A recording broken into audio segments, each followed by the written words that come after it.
Hello friends, welcome to my YouTube channel. I am Diwakar and you are watching GS Tales.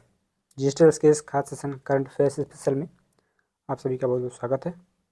जैसा कि आपको पता है, इसमें हम जो है बैकग्राउंड स्टैटिक एक्सप्लेनेशन भी करते हैं, जो भी करंट अफेयर्स के न्यूज़ रहते हैं, और कुछ ऐसी कहानियाँ, छोटी मोटी स्टोरीज या न्यूनिक्स बनाई जाती हैं जिससे कि कुछ हद तक फैक्ट्स को याद करने में हेल्प हो सके, है ना।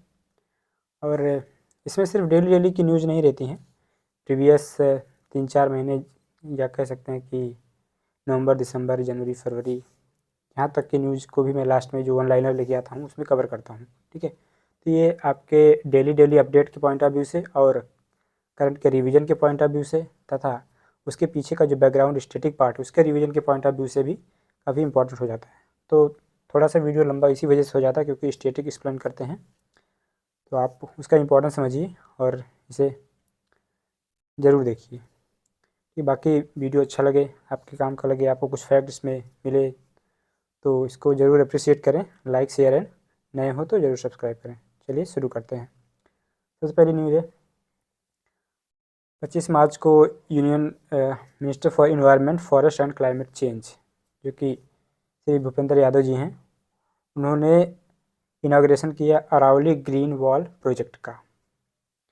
अरावली ग्रीन वॉल प्रोजेक्ट, ठीक है। बहुत ऑब्वियस बात है कि ये जो इन्वायरमेंट मिनिस्टर हैं वही इसका शुभारंभ करेंगे, इनाग्रेशन करेंगे, ठीक है, क्योंकि ये ग्रीन वॉल है, इन्वायरमेंट से रिलेटेड है। अब देख लेते हैं कि ये अरावली ग्रीन वॉल है क्या। ठीक है, अरावली ग्रीन वॉल में यही चीज़ें हैं कि कुछ कुछ जगहों पर लगभग 5 किलोमीटर के आसपास का वो एरिया है, ठीक है, जिसमें जो बफर एरिया है इस हिल रेंज का, अरावली रेंज का, ठीक है, उसको ग्रीनरी से कवर किया जाएगा, अर्थात पेड़ पौधे लगाए जाएंगे, उसको ग्रीन किया जाएगा, ठीक है, ग्रीन वॉल। अब देखिए, ये है आपका अरावली रेंज, ठीक है, अरावली रेंज। गुजरात का भी कुछ एरिया इसमें आता है, ख़ास तौर से ये ज़्यादा तो राजस्थान में आप देख सकते हैं, ये जो एरिया है ये गुजरात का भी कुछ एरिया है इसमें, ठीक है। अदरवाइज़ पूरा ये सब जो है ये सब राजस्थान का ही एरिया है, ठीक है। ख़ास तौर से राजस्थान में आता है अरावली रेंज, लेकिन हरियाणा में भी कुछ पार्ट है इसका और दिल्ली में भी, ठीक है। तो 4 स्टेट्स में ये कवर करता है। जैसे कि मैंने बताया कि 5 किलोमीटर एरिया के आसपास का जो बफर स्टेट है, बफर एरिया है इस अरावली रेंज में, जगह जगह वहाँ पर पेड़ पौधे लगा के इसको ग्रीन वॉल क्रिएट किया जाएगा, तैयार किया जाएगा। जैसे great green wall Sahel region में, वो अफ्रीका रीजन में एक बनाया गया था पिछले साल, ठीक है। उसी तरीके से green wall, Aravalli green wall यहाँ पर इंडिया बना रहा है अरावली रेंज में। अब अरावली रेंज का ग्रीन वॉल सिर्फ एक छोटा सा पॉइंट है, इसके बारे में जानना, इसका बैकग्राउंड जानना वो ज़्यादा इंपॉर्टेंट हो जाता है, क्या पता क्वेश्चन पूछ सकता है, ठीक है। ये जो है इंडिया का सबसे ओल्डेस्ट माउंटेन रेंज है, सबसे पुराना, ठीक है, ओल्डेस्ट माउंटेन रेंज है। और ये है रिजाइडुअल माउंटेन।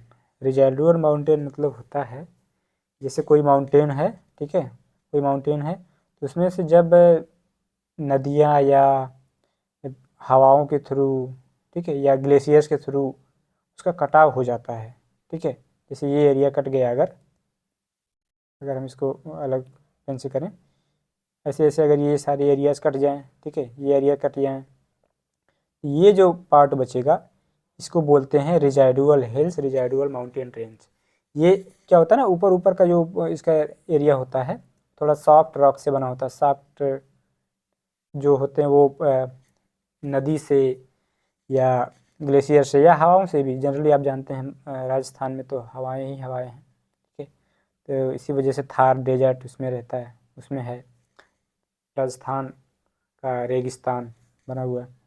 तो ऐसे रिजाइडुअल हिल्स वही होती हैं जो ऐसे कट के बन जाती हैं हवाओं से या नदियों से, ठीक है, जब चीज़ें जो कट के बनती हैं वो रिजाइडुअल हिल्स कहलाती हैं। तो आप देख सकते हैं ये जो है अरावली रेंज, ये रिजाइडुअल हिल्स है और इंडिया का सबसे पुराना, सबसे ओल्डेस्ट माउंटेन है ये। ओके, एंड उसके नीचे है विंध्या रेंज। ये भी आपको जानना इसलिए ज़रूरी रहता है कि इस नॉर्थ में है अरावली रेंज, उसके साउथ में है विंध्या रेंज। अरावली रेंज को बोलते हैं मेवात रेंज भी बोलते हैं, मेवात रेंज। ठीक है, इसका जो सबसे ऊपरी पॉइंट है, ऊपरी पीक है, सबसे ऊंचा जो पीक है वो है गुरु शिखर। ठीक है, गुरु शिखर इसका सबसे पीक पॉइंट है, जो 1700 प्लस 1700 प्लस मीटर के आसपास जो है ऊंचाई है उसकी। और दूसरी जो चीज़ है वो ये है कि इसका एक है माउंट आबू, आपने अक्सर नाम सुना होगा माउंट आबू। ठीक है, माउंट आबू क्या है, एक बहुत ही टूरिज्म प्लेस है, काफ़ी फेमस टूरिज्म प्लेस है। ठीक है, वहाँ पर लोग घूमने फिरने के लिए जाते हैं। गुरु शिखर तो सबसे ऊंचा इसकी चोटी है, लेकिन माउंट आबू जो है सबसे ज़्यादा प्रसिद्ध टूरिज्म प्लेस है। तो ये सब अरावली रेंज में ही पाई जाती हैं। ठीक है, अरावली रेंज एक रिजाइडुअल रेंज है और इंडिया का सबसे पुराना माउंटेन है। अच्छा, अगर सबसे पुराना पता चल गया तो सबसे नया कौन सा है, वो है आपका हिमालयन। ठीक है, हिमालयन जो है फोल्ड माउंटेन है। फोल्ड माउंटेन का मतलब होता है ऐसे दोनों तरफ से प्रेशर पड़ेगा ना, तो वो जो एरिया ऐसे बन जाता है फोल्ड की वजह से, ऐसे फोल्ड हो जाता है, मुड़ जाता है, वो हो जाता है फोल्ड माउंटेन। रिजाइडुअल माउंटेन क्या है कि जो ऊपर से पहाड़ी होती है उसको काट काट के ऐसे हवाओं से या ग्लेशियर्स इन सब से जब कट जाता है, जो बचता है हार्ड रॉक, वो है रिजाइडुअल माउंटेन। ठीक है, ऐसा करता हूँ कि आपको डिफरेंस समझ में आ गया होगा। सबसे नया जो पहाड़ है इंडिया का वो है, मतलब वर्ल्ड का ही पूरे, हिमालयन माउंटेन है। और इंडिया का सबसे जो पुराना पर्वत है वो है अरावली रेंज। ओके, राजस्थान में है, इसका कुछ एरिया गुजरात में भी है, न्यू दिल्ली एंड हरियाणा में भी है। ठीक है, तो आप वहाँ यहाँ पे देख सकते हैं Haryana, Rajasthan, Gujarat and Delhi. Aravalli green wall, इसका अब आपको सिग्निफिकेंस पता चलेगा, क्या क्या इसका एम है। Aims to improve the ecological health of the Aravalli range. Ecological health, obviously greenery बढ़ेगी, वाइल्ड लाइफ बढ़ेगी, इकोलॉजिकल हेल्थ इंप्रूव होगा अरावली रेंज का। प्रिवेंट लैंड डिग्रेडेशन, आपको पता है, ठीक है, कि वहाँ पर मरुस्थल है राजस्थान में। और नदियाँ, हाँ, अगर अब नदियाँ की बात करें तो नदियाँ जो है पहाड़ों को काटती हैं, वहाँ के आसपास कुछ नीचे के जो रीजन होता है उसको काटते हैं, तो जिससे लैंड डिग्रेडेशन होता है। ठीक है, और डिजर्टिफिकेशन भी होता है। डिजर्टिफिकेशन का क्या मतलब है कि जब जो हवाएं वो थार मरुस्थल से छोटे छोटे टुकड़े, इसके मरुस्थल के टुकड़े लेके आती हैं, हल्के हल्के छोटे छोटे रॉक के टुकड़े उड़ा के लेके आती हैं, तो डेजर्टिफिकेशन हो जाता है। जो सही एरिया होता है, जो मतलब प्लेन एरिया होता है, वहाँ पर भी डेजर्ट बन जाता है, उसको बोलते हैं डेजर्टिफिकेशन। तो अगर ऐसे इकोलॉजिकल हेल्थ को इम्प्रूव करने वाली स्टेप लिए जाएंगे जैसे कि ग्रीन वॉल, तो डेफिनेटली डिजर्टिफिकेशन रुकेगा, लैंड डिग्रेडेशन रुकेगा, क्लाइमेट जो है बेहतर होगा, बायोडाइवर्सिटी इंप्रूव होगी, क्लाइमेट चेंज से को मिटिगेट करने में, कम करने में, उससे मुकाबला करने में हेल्प मिलेगा, एंड प्रमोट करेगा सस्टेनेबल डेवलपमेंट। ठीक है, ये जो 5-7 पॉपुलर टर्म्स हैं इसको आप ध्यान ढंग से याद रखें। ठीक है, बनास हो गया, और साबरमती, लूनी रिवर, ये सब जो नदियाँ हैं ना, ये सब ही अरावली रेंज से ही निकली हैं। ठीक है, चलते हैं अगले न्यूज़ की तरफ। India's Bhabha atomic research centre BARC and national aluminium company limited NALCO jointly developed BARC B1201, BARC B1201 India's first bauxite certified reference material. ठीक है, तो बार्क और नाल्को मिलकर एक सर्टिफाइड रेफरेंस मटेरियल बना रहे हैं जो कि बॉक्साइट का होगा, इंडिया का पहला होगा, जिसका नाम दिया गया है बार्क 1201। ठीक है, रेफरेंस सर्टिफाइड रेफरेंस मटेरियल वो होता है जिस पर रिसर्च किया जाए, ठीक है, जिसको एनालाइज किया जाए, उसका डेटा, फिर एक सैंपल बनाया जाए उससे। ठीक है, उस मटेरियल से एक ऐसा सैंपल बनाया जाए जिसकी बेस पे बाकी जो बचे हुए मटेरियल हैं उनको कंपेयर किया जाएगा, उसको एक स्टैंडर्ड माना जाएगा। ठीक है, एक रेफरेंस माना जाएगा, इसी वजह से इसको reference material, certified reference material. Certified का मतलब उसको एनालाइज कर दिया गया है, ठीक है, उसका एनालिसिस कर दिया गया है, उसको सर्टिफाई कर दिया गया कि हाँ ये एक ऐसा रेफरेंस मटेरियल है जिसको स्टैंडर्ड मान के बाकी मटेरियल से कंपेरिजन किया जाएगा। तो ये है बॉक्साइट का, इसलिए बी है, ठीक है, बॉक्साइट का बी हो गया 1201। ओके, नाल्को एंड बार्क के सहयोग से ये बन रहा है। और इस CRM मैंने बता दिया, सर्टिफाइड रेफरेंस मटेरियल, ये मटेरियल जिसको एनालाइज किया जाए, सर्टिफाइड किया जाए, उसके composition, purity and other important characteristics को। नाल्को के बारे में अगर बात करें तो वो आता है यूनियन मिनिस्ट्री ऑफ माइंस के खदान की मिनिस्ट्री के अंतर्गत आता है, ठीक है। ये गवर्नमेंट एंटिटी है, क्योंकि गवर्नमेंट जो है, इंडियन गवर्नमेंट इसमें 51.4% स्टेक होल्ड करती है, इक्विटी होल्ड करती है। आपको बता दें कि प्राइवेट और गवर्नमेंट इंस्टीट्यूशंस इसी बेस पर डिसाइड होते हैं, जिसमें 51% से ज़्यादा स्टेक होल्डर होता है ना, जो जैसे इसमें 51.5% है, तो ये गवर्नमेंट इसका स्टेक होल्डर है नाल्को का, ठीक है, अर्थात एक गवर्नमेंट कंपनी है। अगर ये 51% से परसेंट के आसपास की कोई और प्राइवेट एंटिटी इसमें इक्विटी ले लेती तो प्राइवेट इंस्टीट्यूशन बन जाता। बार्क क्या है, काफ़ी फेमस साइंटिस्ट हैं इंडिया के, भाभा, होमी जहांगीर भाभा, उन्हीं के नाम पे बना है भाभा एटॉमिक रिसर्च सेंटर, जो कि मुंबई में है, ट्रॉम्बे में, ठीक है, मुंबई महाराष्ट्र में। इंडिया का प्रीमियर न्यूक्लियर रिसर्च फैसिलिटी, ठीक है। अभी एक वेब सीरीज आई थी रॉकेट बॉयज़ करके, ठीक है, आप उसको, मैं रिकमेंड करूँगा आप उसको ज़रूर देखें, क्योंकि उसमें इंडिया की मतलब रॉकेट डेवलपमेंट, इसरो का फॉर्मेशन, DRDO, ठीक है, न्यूक्लियर रिसर्च फैसिलिटीज़ कैसे बनी, पूरी हिस्ट्री जो है बहुत खूबसूरती से दिखाया गया है। IISc, Indian institute of science में CV रमन साहब और ये होमी जहांगीर भाभा, ये सारे लोगों का जो कंट्रीब्यूशन रहा है, इन सारे लोगों को बहुत खूबसूरती से दिखाया था रॉकेट बॉयज़ में। उसको आप देखेंगे तो आपको मतलब इंटरेस्ट के साथ साथ जो है लर्निंग भी मिलेगी, सीखने को भी मिलेगा। ओके, तो ये जो इस्टेब्लिश किया गया था भाभा एटॉमिक रिसर्च सेंटर 1954 में, जनवरी 1954 से कुछ और याद आ रहा है? 2 जनवरी की डेट, 2 जनवरी 1954, उसमें क्या हुआ था कि आपके जो भारत रत्न हो गए या पद्म अवार्ड हो गए, इन सारे अवार्ड्स को स्टार्ट किया गया था, ठीक है। कल मैंने बताया था कि ये जो डेट है ये चारों अवार्ड्स के लिए इम्पोर्टेंट है। उसमें से एक चीज़ मैंने बताया था, C राजगोपालाचारी जी को मिला था सबसे पहला, ठीक है, लेकिन 3 लोगों को एक साथ दिया गया था 1954 में, 3 लोगों को एक साथ वो मिला था भारत रत्न, ठीक है। उसमें थे C Rajagopalachari and CV Raman थे, CV रमन, और एक थे सर्वपल्ली राधाकृष्णन, S राधाकृष्णन, ठीक है। तो आपको ये चीज़ थोड़ा याद रखना चाहिए कि ये तीनों लोग जो आपको अगर देखा जाए तो साउथ इंडिया से बिलोंग करते हैं। उनका नेम याद करने में आसानी होगी, C Rajagopalachari, CV Raman and अगले, अगर हम आपको अगली तरफ लेके चलें, डिप्लीटेड यूरेनियम म्यूनिशन।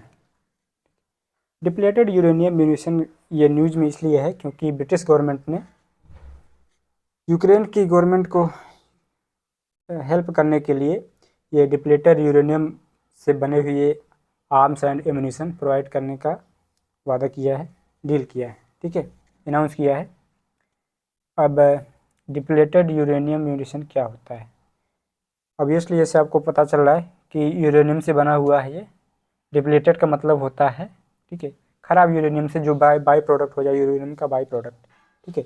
यूरेनियम की मैन्युफैक्चरिंग कैसे होती है, यूरेनियम कैसे बनता है? तो वो जब जैसे आपका न्यूक्लियर रिएक्टर हो गया ना, न्यूक्लियर रिएक्टर्स को बना के लिए जो यूरेनियम बनाया जाता है, तो उसमें जो बाई प्रोडक्ट बनता है वो होता है डिप्लीटेड यूरेनियम, ठीक है। उससे जो आर्म्स एंड एम्यूनिशन बनते हैं उसको बोलते हैं डिप्लीटेड यूरेनियम एम्यूनिशन, ठीक है।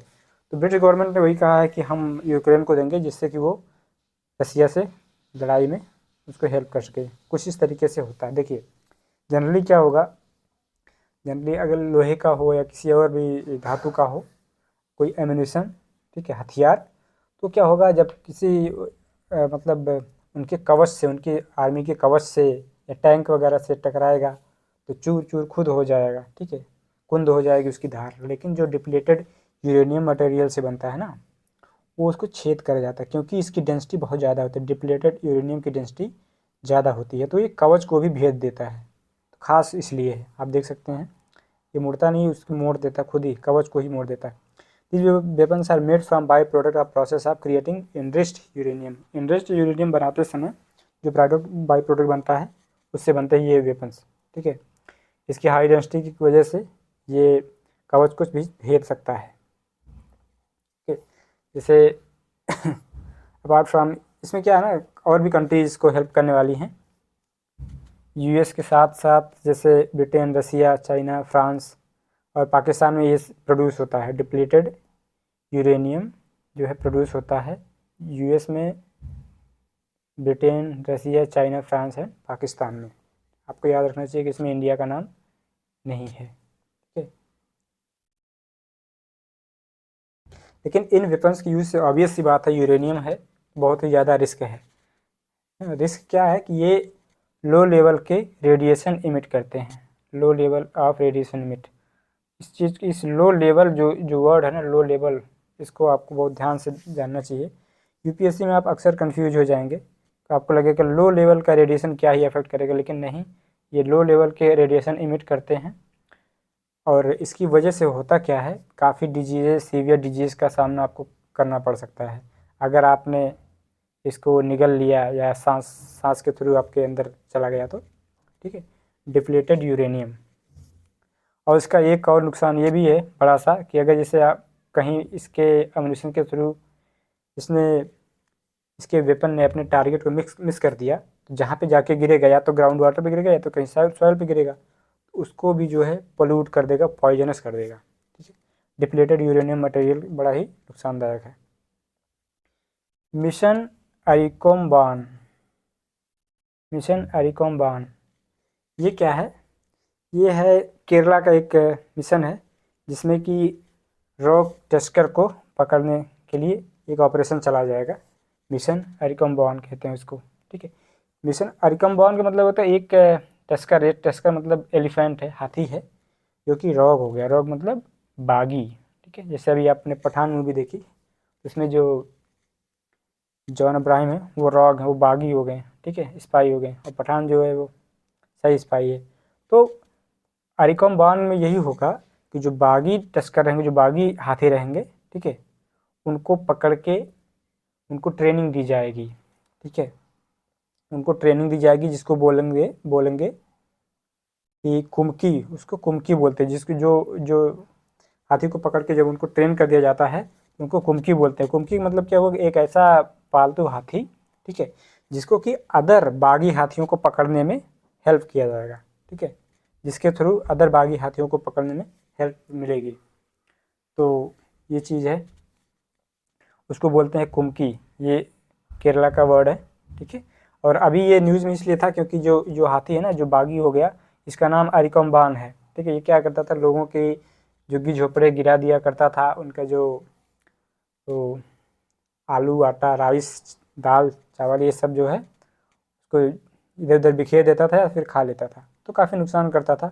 केरला के लोग आप देख सकते हैं काफ़ी परेशान है, प्रोटेस्ट कर रहे हैं, यही वो अरिकम्बान यही है, ठीक है। तो मिशन अरिकम्बान केरला की सरकार ने, फॉरेस्ट डिपार्टमेंट ने चलाया है।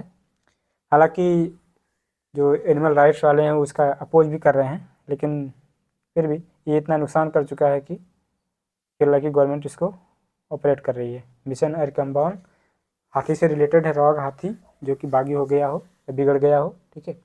अब उसी को पकड़ के पहले ट्रेन किया जाएगा, फिर कुमकी उसको बनाया जाएगा। कुमकी वो होते हैं जो कि पालतू हाथी होते हैं, ऐसे बिगड़े हुए हाथियों को पकड़ने में हेल्प करते हैं। ऑपरेशन इंटरफ्लक्स। इंटरफ्लक्स एक ऑपरेशनल कोड नेम है, ठीक है। अगेन ब्रिटेन आ गया, जो कि ब्रिटेन जो है यूक्रेन के फोर्सेस को ट्रेनिंग देगा, उनको और सपोर्ट करेगा उनके ऑपरेशन में, ठीक है। तो ये ऑपरेशन इंटरफ्लक्स जो है ब्रिटेन का एक ऑपरेशन है, जो कि यूक्रेन को आर्म फोर्सेस को ब्रिटिश द्वारा हेल्प किया जाएगा, उनको ट्रेनिंग दी जाएगी, अदर तरीके की सपोर्ट दिया जाएगा, मिलिट्री सपोर्ट, ठीक है। Indian space research organisation ISRO and new space India limited ने सक्सेसफुली लॉन्च किया है one web India 2 mission, a significant achieve in space connectivity. इसमें वन वेव इंडिया 2 मिशन, ये वर्ड बड़ा इंपॉर्टेंट है। अगर आपको पता नहीं होगा तो आप रॉन्ग आंसर मार्क कर सकते हैं क्वेश्चन पेपर में, ठीक है। वन वेब इंडिया मिशन है इसरो और न्यू स्पेस इंडिया लिमिटेड द्वारा लॉन्च किया हुआ एक सिग्निफिकेंट मिशन जो कि स्पेस टेक्नोलॉजी से संबंधित है। इसमें खास बात ये है कि ये जो मिशन है ये लॉन्च किया गया है LVM द्वारा, लॉन्च व्हीकल मार्क 3। अगर आपको याद हो तो हम अपने पिछले सेशंस में भी इसको कवर कर चुके हैं। LVM लॉन्च व्हीकल मार्क 3, जिसको कि बोलते हैं PSLV मार्क 3 भी, इंडिया का सबसे बड़ा, इंडियाज लार्जेस्ट रॉकेट आज तक का है, ठीक है। ये इम्पॉर्टेंट है उसको। और इस मिशन में वन वेब इंडिया 2 मिशन में 36 सैटेलाइट्स छोड़ी गई 450 किलोमीटर के सर्कुलर ऑर्बिट में, ठीक है। अभी ये तो ठीक है, ये तो फैक्चुअल बातें हो गई। 36 सैटेलाइट छोड़ी गई 450 किलोमीटर के सर्कुलर ऑर्बिट में, ऐसे ही वो मूव करेंगे, ठीक है। लेकिन उससे भी ज़्यादा इंपॉर्टेंट चीज़ क्या है, किस लिए सैटेलाइट छोड़ी गई हैं। These satellites are design to provide high speed low latency broadband connectivity. Low latency का मतलब लेट का मतलब लेट होना, देरी करना, ठीक है। तो जो कम देरी करे, अच्छा, अर्थात अच्छी बात। लो लेटेंसी का मतलब अच्छी बात है। और हाई लेटेंसी का मतलब जो जिसकी स्पीड स्लो होगी वो हाई लेटेंसी रखेगा, ठीक है। इसलिए हाई स्पीड होगी तो लेटेंसी स्लो होगी। आप ये इन टर्म्स का इंपॉर्टेंस एंड डिफरेंस समझें, क्योंकि क्वेश्चन में ऐसे ही पूछ लेगा तो आपको लगेगा कि लो लेटेंसी कोई ख़राब चीज़ होगी, हाई लेटेंसी अच्छी चीज़ होगी, लेकिन नहीं, उल्टा है। लो लेटेंसी मतलब अच्छी बात है कि जिसकी स्पीड तेज़ हो वो लो लेटेंसी होगा, ब्रॉडबैंड कनेक्टिविटी देगा।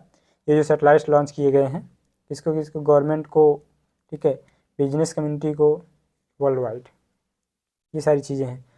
अगली न्यूज़ है Maharashtra cow service commission bill. Maharashtra की गवर्नमेंट ने एक बिल पास किया है, Maharashtra cow service commission bill.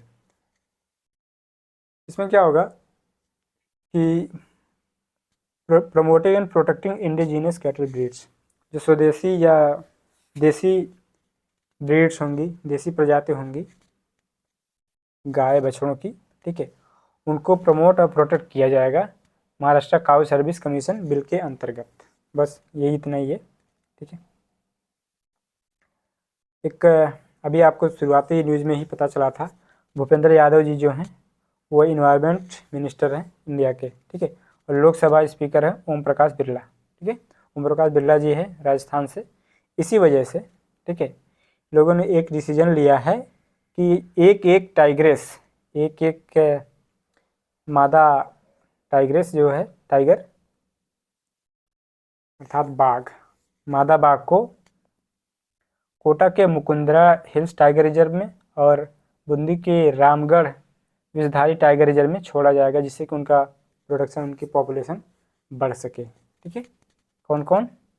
Om Prakash Birla जी जो कि लोकसभा में स्पीकर हैं, और हमारे forest minister, environment minister Bhupendra Yadav ji, लोगों ने मिलकर एक डिसीजन लिया। अब इससे होगा क्या, ठीक है, वही पॉपुलेशन बढ़ेगा। अब फिर से एक मौका है कि आप जो है नेशनल पार्क और टाइगर रिजर्व्स को रिवाइज करें। खास तौर से देख लेते हैं हम कि ये जो मुकुंदरा हिल्स टाइगर रिजर्व है वो है कहाँ पे, ठीक है। कल भी आया था, कल के सेशन में भी मैंने बताया था, जो साउथ अफ्रीकन चीताज हैं, अफ्रीका वाले चीता, उनको मुकुंदरा टाइगर हिल्स में भेजने की बात हो रही थी, ठीक है। तो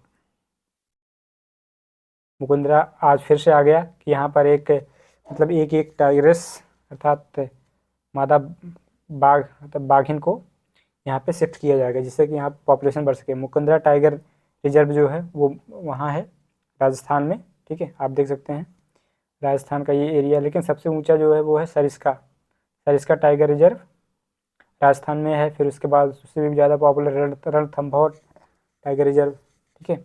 और फिर उसके नीचे है मुकुंदरा टाइगर रिजर्व। अभी एक चीज़ और है कि यहीं कहीं पर है, मुकुंदरा से थोड़ा सा लेफ्ट साइड में है रामगढ़ विषधारी, ठीक है, वाइल्ड लाइफ सेंचुरी, जिसको कि नया नया टाइगर रिजर्व बनाया गया है। नया नया का 52nd टाइगर रिजर्व जो है रामगढ़ विषधारी, ये बनाया गया है राजस्थान में ही, ठीक है। और अगर 53rd की बात करें तो 53rd जो है वो है रानीपुर। रानीपुर वो है यूपी में, ठीक है। 53rd जो है टाइगर रिजर्व वो है रानीपुर, यूपी में, ठीक। एंड 54th, कुल मिला के 54 ही टाइगर रिजर्व है इंडिया में। 54th जो है Guru Ghasidas tiger reserve and Tamor Pingla wildlife sanctuary को मिला के ये आपके छत्तीसगढ़ में है। छत्तीसगढ़ ये वाला एरिया जो है ना, ये जो एरिया है छत्तीसगढ़ है। इसमें Guru Ghasidas tiger reserve and Tamor Pingla wildlife sanctuary को मिला के 54वां टाइगर रिजर्व बनाया गया है, जो कि लेटेस्ट है, ठीक है। सबसे लेटेस्ट क्या है 54th, कुल मिला के 54 टाइगर रिजर्व इंडिया में। अब थोड़े से और हम जिसकी बात कल किए थे, टाइगर रिजर्व की कल भी बातें हुई थी, उसको फिर से रिवाइज कर लेते हैं ताकि आपको याद हो जाए। जैसे दुधवा हो गया, ठीक है, and Pilibhit. Dudhwa tiger reserve, Pilibhit tiger reserve, ठीक है। और एक है Amangarh tiger reserve. Amangarh tiger reserve, ये जो तीनों हैं, अमनगढ़ के साथ अब रानीपुर जो हो गया, ये 4 टाइगर रिजर्व यूपी में है, ठीक है। अगर खास यूपी की बात किया जाए, यूपी में 4 टाइगर रिजर्व हैं। कौन कौन से? सबसे पहले तो दुधवा नेशनल पार्क जो है कि टाइगर रिजर्व भी है, ठीक है। उसके बाद Pilibhit, Pilibhit and Amangarh and 4th one is Ranipur tiger reserve, ठीक है। Corbett national park, Jim Corbett national park जिसको बोलते हैं, ये टाइगर रिजर्व भी है। इंडिया का सबसे पुराना नेशनल पार्क है, ओल्डेस्ट नेशनल पार्क, ठीक है। मैंने कल ही बताया था कि किसी एक नेशनल पार्क में सबसे ज़्यादा टाइगर जो पाए जाते हैं वो जिम कॉर्बेट नेशनल पार्क में ही पाए जाते हैं, ठीक है।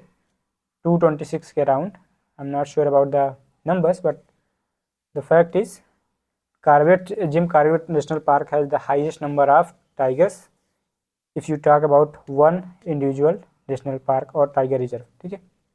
वो चीज़ हो गया। ओवरऑल सबसे ज़्यादा आपके मध्य प्रदेश में है 526। दूसरे नंबर पे है कर्नाटक, ठीक है। लेकिन कर्नाटक जो है हाथियों के मामले में नंबर 1 पे सबसे ज़्यादा हाथी हैं, और टाइगर के मामले में दूसरे पे है। और इन्फॉर्मेशन जो हम बताए थे कल इंटरेस्टिंग थी। दंपा टाइगर रिजर्व हो गया, बक्सा टाइगर रिजर्व। दंपा जो है मिजोरम में है, बक्सा जो है आपका वेस्ट बंगाल में है, ठीक है। और अगर और थोड़ा सा यहाँ देखें, पलामू टाइगर रिजर्व। इन तीनों टाइगर रिजर्व में एक भी टाइगर नहीं है, ये आपको ध्यान देना है, ठीक है। बाकी वाल्मीकि टाइगर रिजर्व ये जो हो गया, ये बिहार में है। 1973 में प्रोजेक्ट टाइगर चलाया गया था नेशनल टाइगर कंजर्वेशन अथॉरिटी द्वारा, जिसको कि नटका बोलते हैं, ठीक। नेशनल टाइगर कंजर्वेशन अथॉरिटी द्वारा चलाया गया था 1973 में प्रोजेक्ट टाइगर। उसका 50वां सालगिरह है इस बार, तो प्रोजेक्ट टाइगर इम्पॉर्टेंट हो जाता है और ज़रूर कुछ ना कुछ उससे पूछा जा सकता है। इंडिया में अराउंड 3000 के आसपास के टाइगर हैं, ठीक है, जो कि वर्ल्ड का 70% से ज़्यादा है, ठीक है। वर्ल्ड के 70% से ज़्यादा है। Annual increment of tiger India is more than 6%। 6% की दर से इंडिया में टाइगर का पॉपुलेशन बढ़ रहा है, okay. And that's it. Tiger के बारे में ये सारी चीज़ें हो ही गई। स्ट्रिप, स्ट्रिप जो एक तरीका है टाइगर्स के पग चिन्हों को मापने का, वो आप पेपर में आपकी यूपीएससी में पूछा जा चुका है, ठीक है। और बाकी टाइगर रिजर्व के बारे में भी हम आगे डिस्कस करते रहेंगे जो जो जैसे जैसे आएंगे। हाँ, ये कह सकते हैं कि प्रोजेक्ट टाइगर के अंतर्गत जो बांदीपुर टाइगर रिजर्व है, ठीक है, ये जो बांदीपुर टाइगर रिजर्व है कर्नाटका का, वो सबसे पहला टाइगर रिजर्व घोषित किया गया प्रोजेक्ट टाइगर के अंतर्गत 1973 में, ठीक है। अब चलते हैं थोड़ा और डिटेल में, उसको देख लेते हैं, रणथंभौर मुकुंदरा हिल्स को अगर आप देखना चाहें। ये है Kaila Devi sanctuary, Ranthambore national park, ठीक, Sawai Mansingh sanctuary and Ranthambore tiger reserve. ये 4 चीज़ें जो हैं रणथंभौर के अंतर्गत आती हैं। एक जो डिस्ट्रिक्ट है, काफ़ी बड़ा सा डिस्ट्रिक्ट है इसका, राजस्थान का, तो उसमें 4 चीज़ें आती हैं। Ranthambore national park, Kaila Devi sanctuary, Sawai Mansingh sanctuary and Ranthambore tiger reserve. ठीक है, आपको याद होना चाहिए कि सरिस्का टाइगर रिजर्व जो है इसके अंदर रणथंभौर के नॉर्थ में है।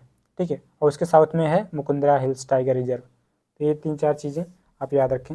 ये सब जो है तीनों टाइगर रिजर्व वहीं है, और यहीं पे कहीं पे है मुकुंदरा, अगर यहाँ पे है तो यहीं है रामगढ़ विस्तारी टाइगर रिजर्व।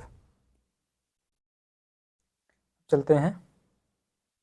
जैसे मैंने बताया कि टाइगर के पॉपुलेशन को बढ़ाने के लिए, वहाँ के इकोलॉजिकल बैलेंस को बढ़ाने के लिए ये डिसीजन लिया गया है कि मुकुंदरा हिल्स टाइगर रिजर्व और रामगढ़ विस्तारी टाइगर रिजर्व में एक एक बाघिन को छोड़ा जाएगा, मादा बाघ को। ठीक है, स्वामी फंड। स्वामी फंड एक ऐसा फंड है जो 2019 में मिनिस्ट्री ऑफ फाइनेंस के द्वारा, फाइनेंस मिनिस्ट्री द्वारा स्टार्ट किया गया था।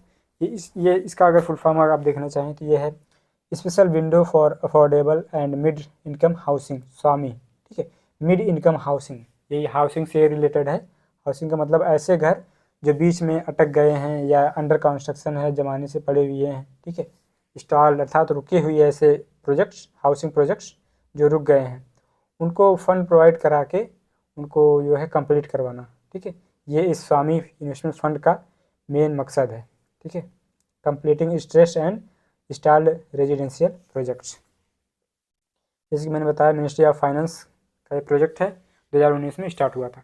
दलाई लामा ने अभी हाल ही में एक 8 साल के बच्चे को, जो कि मंगोलिया से है, उसे अवतार घोषित किया 10वें काल्फा जेत्सन धम्पा रिनपोचे। ठीक है, 10th खालका जेत्सन धम्पा रिनपोचे, इनका 10वां अवतार।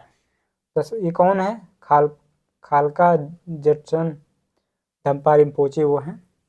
वो एक बहुत ही इम्पोर्टेंट स्पिरिचुअल गुरु रहे हैं टाइबेटन बुद्धिज्म के। ठीक है, तिब्बत के जो बुद्धिस्ट लोग हैं उनके एक इम्पोर्टेंट गुरु रहे हैं धम्पा रिनपोचे करके। तो अभी मंगोलिया के एक 8 साल के बच्चे को दलाई लामा ने कहा कि ये रिकॉग्नाइज किया कि ये उनका 10वां अवतार है। ठीक है, ये रहा वो बच्चा, दलाई लामा जी हैं। ये उसको मतलब ऐसे कुछ शायद ताज वाज पहना रहे हैं, बता रहे हैं कि ये 10वां अवतार है इनका। एक इम्पॉर्टेंट, तो इसमें 2-3 चीज़ें हैं आपके इम्पॉर्टेंट हो जाता है एग्जाम पॉइंट ऑफ व्यू से कि खालका जेत्सन कौन है, खालका जेत्सन धम्पा रिनपोचे न्यूज़ में थे कौन है। ठीक है, तो वो हैं स्पिरिचुअल लीडर ऑफ टाइबेटन बुद्धिज्म। बस इतना। अंजी खाद ब्रिज, ये क्या है? इंडिया का पहला केबल स्टाइल रेलवे ब्रिज है। ठीक है, इंडिया का पहला केबल स्टाइल रेलवे ब्रिज है जो कि अंजी रिवर पे बना है। अंजी रिवर क्या है ना, चेनाब रिवर की एक ट्रिब्यूटरी है। ठीक है, उसी में जाके मिल जाती है। चेनाब ब्रिज भी चेनाब रिवर पे बना है, और ये दोनों ब्रिज जो हैं, ठीक है, ये आपका अंजी खाद ब्रिज और चेनाब ब्रिज, ये जो है कनेक्ट करते हैं कटरा से रायसी को। ठीक है, कटरा रायसी क्यों कनेक्ट किया जाता है, उसका एक रेलवे का प्रोजेक्ट है, Udhampur Srinagar Baramulla rail link project. ठीक है, इंडियन रेलवे का ये प्रोजेक्ट है, Udhampur Srinagar Baramulla rail link project के अंतर्गत ये देखिए आप, जो आप देख सकते हैं ब्रिज। ठीक है, अंजी खाद ब्रिज ये है जो कि टोटल केबल स्टाइल बनाया गया, केबल पे टिका के बनाया गया है। आप सोचेंगे ये इंडिया का पहला रेलवे के द्वारा बनाया गया रेलवे, मतलब रेलवे के लिए बनाया हुआ केबल स्टाइल ब्रिज है। अदरवाइज वैसे तो बहुत से ऐसे केबल स्टाइल ब्रिज बने हैं, लेकिन रेलवे के लिए पहला है। ठीक है, रेल लाइन के लिए। Damasiliai is an extinct species of deer that lived in Spain during the middle Pleistocene. अभी क्या है, अभी ये न्यूज़ में था कि एक्सटिंक्ट क्यों हुआ, इसके मतलब रिसर्चर्स ने इसके अवशेष खोजे हैं। दामासिलियाई के एक ऐसा डियर की प्रजाति है जो एक्सटिंक्ट हो गई है। ठीक है, स्पेन में उसके अवशेष कुछ मिले हैं। मिडिल प्लेस्टोसीन एज का ये डियर है, न्यूज़ में था, इसलिए कुछ इस तरीके से दिखता है। Next one is the national dairy research institute NDRI इन करनाल हरियाणा। आपको ये चीज़ याद रहना चाहिए कि नेशनल डेयरी रिसर्च इंस्टीट्यूट जो है करनाल है, हरियाणा के करनाल में, उसने बनाया है इंडिया का पहला क्लोन फीमेल काफ ऑफ देसी ब्रीड गिर, जिसका नाम है Ganga. Clone female calf of देसी ब्रीड गिर। गिर एक मतलब गाय की प्रजाति है, देसी प्रजाति है, ठीक है। उससे उन्होंने एक क्लोन्ड फीमेल बछिया बनाया है जिसका नाम गंगा रखा गया है। न्यूज़ में ये चीज़ है और इसलिए बनाया गया ताकि ये ज़्यादा से ज़्यादा दूध दे सके। वैसे भी जो गिर प्रजाति है इंडिया की, अपनी देसी प्रजाति है, ठीक है, मतलब एडवर्स सिचुएशंस को सहन करने में इसकी सहन शक्ति जो है बहुत ज़्यादा होती है। इसके साथ अगर आप देखना चाहें, यही है वो गंगा, ठीक है। गंगा ये मतलब प्रेडिक्ट किया जा रहा है, साइंटिस्ट लोगों ने प्रेडिक्ट किया है कि ये 15 लीटर के आसपास जो है डेली दूध दे लेगी, मतलब एक टाइम में 15 लीटर के आसपास दूध देगी। ये है cloned, first cloned calf of Indian देसी ब्रीड गिर। वो कहते हैं ना, गिर है, साहिवाल, ये सारी जो मतलब गाय की प्रजातियां हैं, गिर हो गया, साहिवाल हो गया, सिंधी हो गया, थार पारकर हो गया। आपको ये चीज़ भी याद रखनी चाहिए, ठीक है, कि गिर, साहिवाल, थार पारकर, रेड सिंधी, ये जो है देसी प्रजातियां हैं कैटिल की, ठीक है, जो इंडिया में पाई जाती हैं। ये काफ़ी इंपॉर्टेंट रोल प्ले करती है मिल्क प्रोडक्शन में, जिससे कि इंडियन डेयरी इंडस्ट्री चलती है। इसमें मैंने बताया Gir is well known for its tolerance to conditions of stress and resistance to various tropical diseases. तो इंडिया में काफ़ी मतलब ट्रॉपिकल डिजीज़ को ये झेल सकती है, डाइजेस्ट कर सकती है, सस्टेन कर सकती है, टॉलरेट कर सकती है, ठीक। सवाल बस इतना बन सकता है कि अगर थोड़ा हटके पूछना चाहेंगे तो पूछ लेंगे कि national dairy research institute India का कहाँ पे है, तो करनाल हरियाणा में है। और अगर पूछेंगे पहला क्लोन्ड फीमेल काफ जो देसी ब्रीड का बनाया गया वो किस ब्रीड का बनाया गया, तो पूछ सकते हैं कि आंसर हो जाएगा गिर, और अगर नाम पूछेंगे तो वो हो जाएगा गंगा, ठीक है। बस इतना ही इसमें बन सकता है, बाकी तो आपके ये सारी मेंस के पॉइंट ऑफ व्यू से इंपॉर्टेंट है। गिर, साहिवाल, थारपारकर एंड रेड सिंधी ये इंडिजिनस ब्रीड है। सी पेस और centre for processing accelerated corporate exit.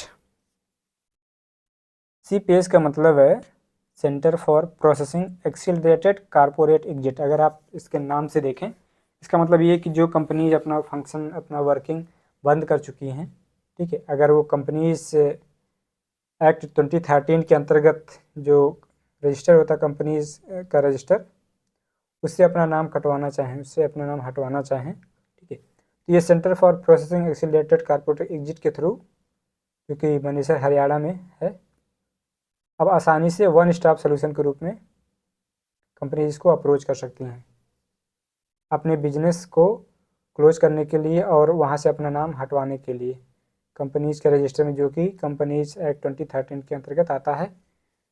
C page का एक फुल फॉर्म आपको आपके एग्जाम में पूछा जा सकता है। बाकी मेंस के पॉइंट ऑफ व्यू से ये बहुत ही इंपॉर्टेंट है। किसी भी मतलब इकोनॉमी का क्वेश्चन हो गया, GS3 का क्वेश्चन हो गया, उसमें आप इसको यूज कर सकते हैं।